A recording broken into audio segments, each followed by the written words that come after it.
Hello mga padaba, magandang araw. Luto tayo ngayon ng ginataang Baguio beans, may baboy at sili. Ayan, masarap yan mga padaba. Ito yung ating mga rekado. Yan no. Iniwa ko na yung baboy. Yung Baguio beans, ihiwain ko din yan.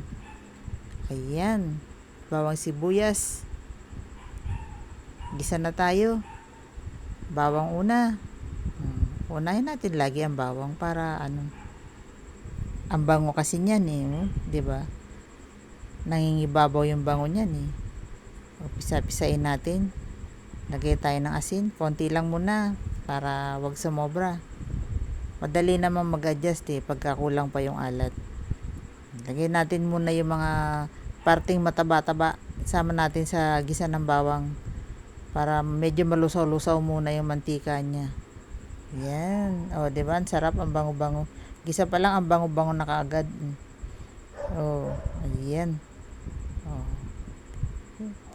Lagay na natin yung sibuyas dyan. Kinuha muna natin yung mantika ng konti ng taba ng baboy bago natin nilagay yung sibuyas. Lagay na natin lahat yung baboy.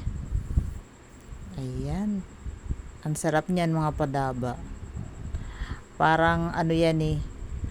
Parang Bicol Express na kulang sa anghang. Pero masarap. Ang sarap-sarap ng Baguio beans pag ginagataan. Pag nagsawa ka na sa sitaw, gawin mo naman Baguio beans. O, lagyan na natin yung gata. 2 cups yan. Pangalawang piga. Pampapalambot natin doon sa baboy. Kasi kailangan malambot yung baboy. Yan. O, diba?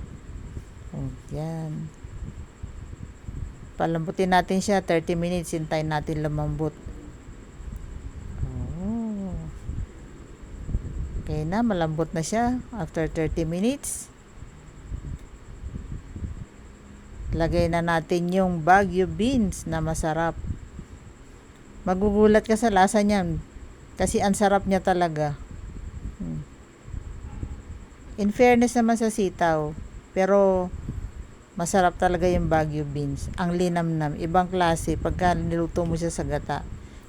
Kung ayaw mo na ng ginisa, iniisip mo kung anong gagawin mo. Yan, ganyan ang gawin mo, padaba, sarap. Maglagay na tayo ng kakang gata, yung unang piga. Para creamy. Sarap. Malasang malasa. Oh, diba?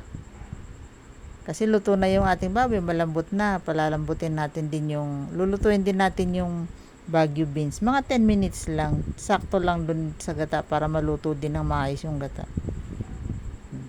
Diba? Hindi ko naman siya pagmamantikain kasi gusto ko may sabaw-sabaw ng konti. Pero kung gusto nyo pagmantikain, pwede rin. Kayo naman magluluto nung kakainin nyo. Masusunod nyo, gusto nyo, diba? Oh. Pinakita ko lang sa inyo kung paano siya para masarap. Ayan. Ganyan lang kasimple, ang dali-daling gawin mga padaba. Sa mga hindi pa nakasubscribe, subscribe na po. Like and share para laging updated sa mga i-upload natin sa Bicolanas Cooking. Lagyan natin ng konti pang asin. May lasa na siyang masarap pero i-enhance natin yung konting alat. Hindi naman napakaalat, hindi masarap yung masyado maalat. Lagyan na natin yung sili, may konting anghang. Ayoko naman sobrang anghang, init ng panahon, kaya konti lang lagay natin sili. Konting anghang, okay na yun para ma-enjoy natin. Masarap na yan, mga padaba. O, diba? Halu-haluin para pantay ang lasa. Santikin pa. Final na. Oh. Sarap. Ang linamnam. Ang sarap. Approve. Thank you for watching mga padaba. Bye-bye. Hello mga padaba. Ito na yung ating nilutong Baguio beans na may baboy. Nilagyan ko, ginataan ko. Ang sarap nito mga padaba. Oh. Kain tayo. Tara. Tikman natin. Oh. Luto kayo nito mga padaba. Masarap ito talaga. Unang subo para sa inyo mga padaba. Ang sarap. Ang sarap mga padaba. Luto kayo nito. Harap. Thank you mga padaba sa inyong pagsuporta, sa lagi niyong panonood. Subscribe na rin sa mga hindi pa nakaka-subscribe. Like and share para lagi kayong updated sa mga luto ni Bicolanas Cooking. Thank you mga padaba. Love, love, love. Bye-bye.